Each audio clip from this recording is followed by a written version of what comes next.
Archimedes बाबा ने क्या बताया, बड़ा इंपॉर्टेंट है और ये थोड़ा लॉजिकल भी है, समझने की कोशिश करो। इमेजिन करो मैं एक टैंक ले लूं और उसको पूरा फुल कर दूं, ठीक है, पूरा फुल कर दूं। अब मान लो मैं एक ऑब्जेक्ट लेता हूं जिसकी वॉल्यूम, अब मैंने इसको पानी के अंदर डाला। अब इमेजिन करो इसको पानी के अंदर मैंने पूरा डाला, तो क्या पानी बाहर निकलेगा बीकर से, इस टैंक से? बिल्कुल निकलेगा, क्योंकि पानी तो पहले ओवरऑल भरा हुआ था। अब मैंने इसको अंदर डुबाया तो पानी कहने से गिरने लगेगा। अब इस पानी को मैंने कलेक्ट कर लिया और मैंने इस पानी की वॉल्यूम निकाली, तो मैं शॉक हो गया, क्योंकि इस पानी की वॉल्यूम बराबर थी जितनी वॉल्यूम इसकी थी। यानी जब हम किसी भी चीज को अंदर डालते हैं ना, तो उसमें उतना ही पानी डिस्प्लेस बाहर होता है जितना उस ऑब्जेक्ट की वॉल्यूम। भैया ने क्या बताया, देखना, states that when an object is partially or fully immersed in a fluid, it experiences an upward force called buoyant force that is equal to the weight of the fluid displaced by the object. यानी Archimedes बाबा ने क्या बताया कि देखो, अगर आप किसी भी चीज को डाल रहे हो तो सेम वॉल्यूम बाहर जा रही है, जितनी वॉल्यूम तुमने अपना हाथ डाला उतना ही वॉल्यूम का पानी बाहर आ गया। आर्किमिडीज बाबा ने बोला कि जो बाइंड फोर्स लग रही है ना नीचे से, वो पता है कितनी लगेगी उस ऑब्जेक्ट के ऊपर? उतनी बाइंड फोर्स लगेगी जितना उसने पानी के वेट को उसने क्या करा है, डिस्प्लेस करा है। यानी इमेजिन करो यहां पर पानी निकला, उस पानी को हमने कलेक्ट कर लिया और उस पानी का मैंने वेट कर लिया। अब ये जो पानी का जो वेट आएगा ना, वो किस में आएगा? न्यूटन में आएगा। वही क्या होगी? वही फोर्स होगी जो कि इसके ऊपर लग रही होगी। यानी आर्किमिडीज बाबा ने कुछ एक्सपेरिमेंट करे और उससे ये प्रूव करा, जब भी आप किसी चीज को पानी के अंदर डालोगे तो जितना पानी बाहर निकलेगा उस पानी का जो वेट होगा वही बायोंट फोर्स की वैल्यू होगी।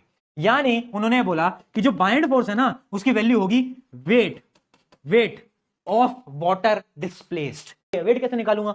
mg। अगर मैंने उसके वेट को निकाल लिया तो उतनी ही बाइंड फोर्स उस पर ऐसे लग रही होगी ऊपर की तरफ। और यही होता है बाइंड फोर्स। बाइंड फोर्स के न्यूमेरिकल नहीं आते आपके पेपर के अंदर, पर थ्योरेटिकल क्वेश्चन आते हैं। ये बार बार पूछा जा सकता है। याद रखना कि बाइंड फोर्स किसके बराबर होगी? Is equals to the weight of fluid displaced by the object. Very important, यहां से लेकर यहां तक की लाइन जो है रियली वेरी इंपॉर्टेंट। चलो एप्लीकेशन देख लेते हैं। एप्लीकेशन क्या है बाइंड फोर्स के? पहला एप्लीकेशन है आपका सबमरीन। आपने देखा है सबमरीन पानी के अंदर भी चल लेती है, पानी के ऊपर भी आ जाती है। कैसे करती है? तो बेसिकली सबमरीन इसी प्रिंसिपल को, आर्किमिडीज प्रिंसिपल को यूज करती है। सबमरीन क्या करती हैं, जब उन्हें पानी के ऊपर रहना होता है तो वो ना अपने मास को, अपने वेट को क्या कर लेते हैं? हल्का कर लेते हैं।